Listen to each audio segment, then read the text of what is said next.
Being a woman means dealing with a host of potential health issues, but wading through headlines and the latest medical research can be daunting. I'm Christine Pae. Each week on Healthlink, I break down complex health issues into easy to understand reports. Today, we're looking at some of our stories on women's health. Here's what you need to know on everything from self-breast exams and mammograms to postpartum depression and increased rates of lung cancer. The self-breast exam can be helpful, but it should not be the only screening method for breast cancer. The American Cancer Society does not recommend clinical and self-breast exams as a primary screening method, but they do recommend it to raise breast awareness. Doctors say it's a good way to be aware of any red flags. What kinds of abnormalities should stand out during a self-exam? Well, first of all, I would want women to pick a set time every month to do their self-exam. Dr. Eileen Consorti is a breast surgeon and the medical director of Overlake Cancer Center. She says premenopausal women should try to do self-breast exams a week after finishing their period to avoid checking while your body is going through hormonal changes, which could cause normal, benign breast conditions, such as breast cysts or fibroadenomas, which are the most common types of benign breast conditions. But there are potential warning signs of breast cancer. If they can visually see a dimpling in their breast, any nipple crusting, a mass, of course, if you feel a hardened lesion, if you see an increase in breast veins in your breast, and also, if your breast starts looking like an orange peel, you need to contact your primary care and get in to see a breast surgeon. One thing to point out is that if you do feel perhaps a lump, the thing that you should do is not assume that, oh my goodness, it's cancer. Is that a good time to just go ahead and make an appointment with a doctor? Absolutely, absolutely. That your doctor would order breast imaging for follow-up in terms of diagnostic mammograms, ultrasounds, to try to figure out what the heck that lump is. Consorti points out there are also methods to detect genetic risk. Overlake Medical Center launched its high-risk cancer surveillance center that offers genetic testing to detect certain types of hereditary cancers.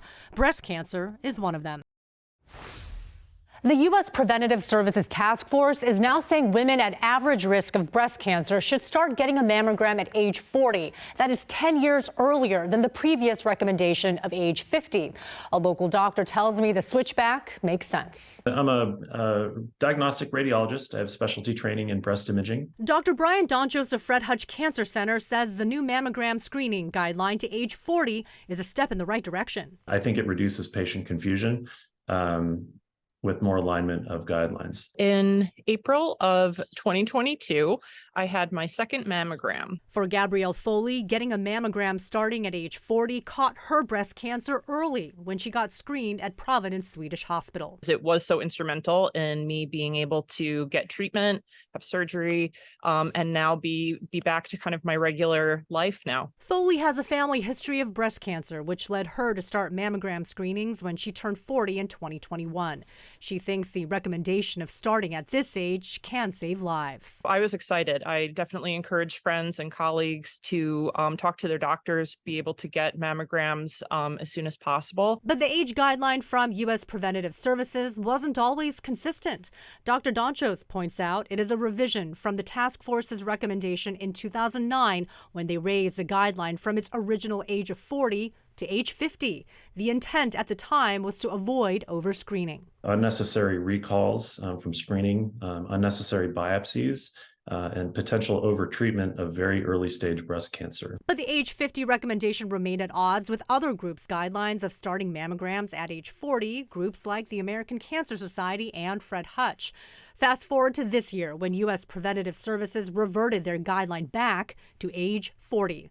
But why? In the last decade or so, we are starting to see increasing numbers of women being diagnosed with breast cancer at earlier ages. The reasons for increased cases of breast cancer among younger women is still unclear. We don't totally know the answer to that question. But it's still being researched. Doncho says it could be because more women are delaying childbearing and breastfeeding, which may protect against breast cancer. The new U.S. Preventative Services guideline also considers an increased rate rate of breast cancer among women of color. Women with races and ethnicities other than white. And the hope is the younger recommendation of 40 will help save more lives. We feel this reduces the confusion and can hopefully impact those disparities. While it's recommended 40 is an okay time to begin getting mammograms, Dr. Doncho says starting age 25, women should start risk assessment, like checking on family history and talking with your physician if you are at high risk or not. It was summer, spring of 2009.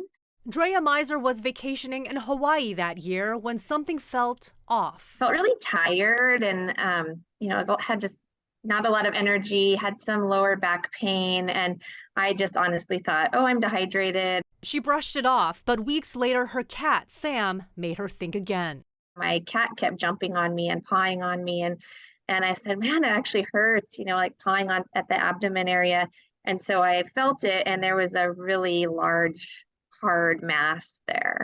Drea went to her doctor and got an ultrasound followed by a CT scan before getting diagnosed with stage 4 ovarian cancer. She was 32 years old at the time. Doctors immediately started her on aggressive treatment. I said, I'm in, let's do it. If you're not giving up on me, then I'm absolutely in for the journey. Drea beat her cancer, but others haven't been as lucky.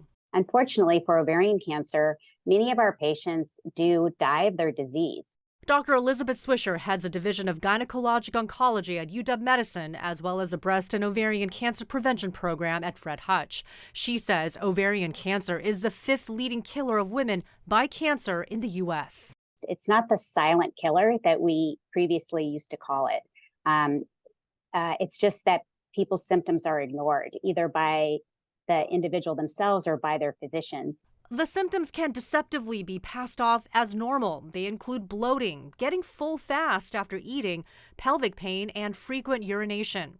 Currently, screening is limited to a blood test or an ultrasound, but even that can be limiting. If we're ultrasounding the ovary, but the cancer arose in the fallopian tube, then we've already missed the boat. Genetic testing can also detect the BRCA1 or 2 mutation, which can be markers for ovarian and breast cancers. Dr. Swisher says about 20% of ovarian cancer is hereditary, so knowing symptoms and family history are key. And then ultimately just really knowing your body and knowing what normal feels like. And as soon as something's not normal for you, if it's persistent, if it's progressive for more than a few days, really go be your own advocate and get it checked out. Since 2019, women experiencing severe postpartum depression could get treatment through an IV injection done in a hospital. But this month, the FDA approved a new pill that makes it easier for new moms to get medication at home. The pill is called zuranolone. It's a neuroactive steroid, which means it's a steroid, a hormone that acts on the brain. Dr. Veronica Zantop is a perinatal psychiatrist at Swedish Health. The existing treatment for severe postpartum depression includes a 60-hour IV infusion. But now a simple pill can be taken at home every day for 2 weeks. And it starts to become effective after about day 3. Zantop says postpartum depression is a serious condition that deserves serious attention. There's a lot of emphasis on diabetes or preeclampsia or high blood pressure, and depression is actually the most common complication, and it can happen in pregnancy or in postpartum. And the ripple effects of postpartum depression can be far-reaching. Because it can affect, the mother's enjoyment of the postpartum and bonding with the baby, it can have an impact on the baby's neurobehavioral development into the future. Zantop adds women experiencing postpartum depression should feel assured they're not alone. Patient to patient, person to person, it's really devastating to see women suffer from this, and it has such wide-reaching implications that I'm really happy that there's now more of a focus on this particular period in women's lives. Thanks for joining us today. To check out my most recent Healthlink report and get the latest health news, visit king5.com/healthlink.